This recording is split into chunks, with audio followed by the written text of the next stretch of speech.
नमस्कार, मी रुशाली यादव सारंग. ईव्हीएम विरोधात विरोधक हे चांगलेच आक्रमक झालेले आहेत. पाहूयात त्याच संदर्भातल्या टॉप 9 बातम्या. ईव्हीएम विरोधात मार्कडवाडीमधून राहुल गांधी लॉंग मार्च काढणार. ईव्हीएमवर आक्षेप घेत मार्कडवाडी गावानं घेतला चाचणी मतदानाचा निर्णय. शरद पवार उद्या मार्कडवाडीमध्ये जाणार. बॅलेट पेपरवर मतदान घेण्यावर ग्रामस्थांवर बंदी का? शरद पवारांचा सवाल. तर अजित पवार गटाला 58 लाख मतं मिळून 41 उमेदवार जिंकून आले. आम्हाला 72 लाख मतं मिळून 10 उमेदवार जिंकले. मतांच्या आकडेवारीवरून पवारांकडून संशय व्यक्त. उद्या शरद पवार मार्कडवाडीमध्ये जाणार. मात्र शरद पवार येण्यापूर्वी मार्कडवाडीमध्ये फडणवीस आणि राम सातपुतेंचे बॅनर.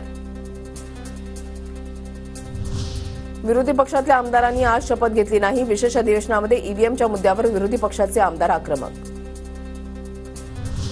विरोधकांनी आमदारकीची शपथ न घेणं हा लोकशाहीसह जनतेचा अपमान. विरोधकांनी आज शपथ न घेतल्यानं मुख्यमंत्री फडणवीसांची टीका. तर लोकांनी निवडून दिल्यानंतर ही शपथ न घेणं हा बेशरमपणा. बहुमत मिळवण्यासाठी लोकांमध्ये फिरावं लागतं. गुलाबराव पाटलांची टीका. मार्कडवाडीमधील जनतेनं मॉकपोल दिला होता. बॅलेट पेपरवर मतदान होऊ न दिल्यानं निषेध. आज शपथ घेणार नाही. आदित्य ठाकरेंकडून स्पष्ट.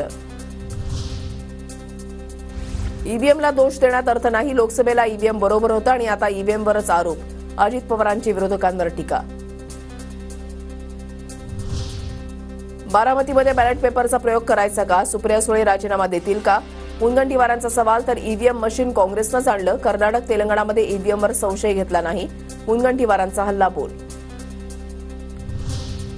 निवडणूक आयोगानं बॅलेट पेपरवर निवडणूक घेण्याचं पत्र दिलं की राजीनामा देणार. नाना पटोलेंसह सुनील राऊत आणि उत्तम जानकरांचा अपवाद.